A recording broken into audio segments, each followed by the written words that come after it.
دا د خلکو په اوږو بار د هغې کورنۍ د 14 شهیدان شویو کسانو جسدونه دي چې د چهارشنبې په شپه د علشیر و تریزۍ ولسوالۍ په بخانه کلي کې د ناپېژانده کسانو له لوري په بېرحمانه توګه په شهادت رسېدلې.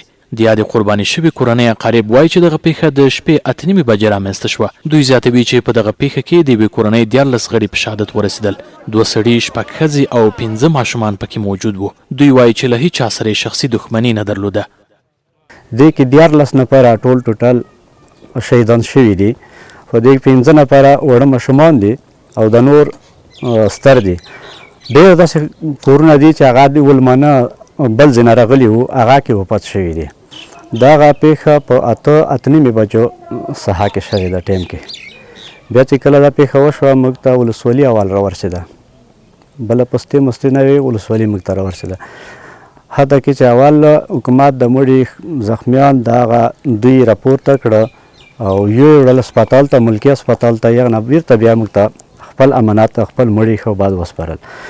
او په دې پیښه کې موږ ته هېڅ چا سره نه دښمني وه، نه ښه و نه باد و، نه په چا نه موږ شک لرو.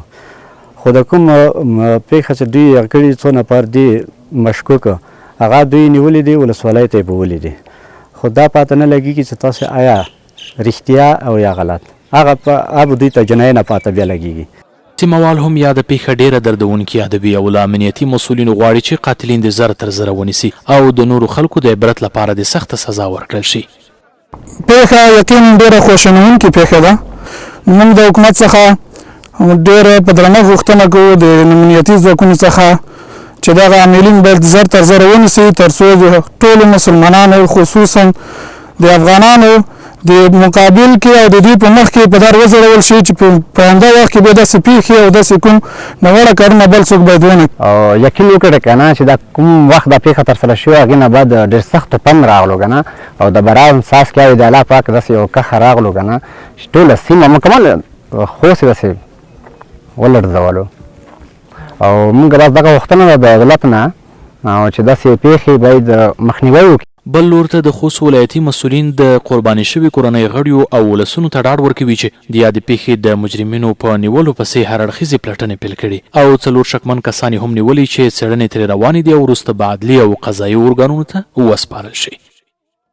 دا چې تقریبا د شپې 8:30 بجې ټیم و پیښه رامنځته شوه چې موږ سره رابطه وشوه چې اجل 9:30 بجې موږ ځانونه ورسول ساحې ته. د موږ سره د صحي امریت ټیم او تقریبا د صحت امانه 4 امبولانسونه او سره د موږ سره د جنایي بررسۍ ټیم او ټول ساحې ته ځانونه ورسولو. الحمدلله اول ته مو ټوله بررسي وکړله او د پیښې عاملینو پسې مو هڅې روانې کړې، ملګري مو ټول تقسیم کړل. نو تر سهاره پورې هلته موږ په سهار کې موجود وو.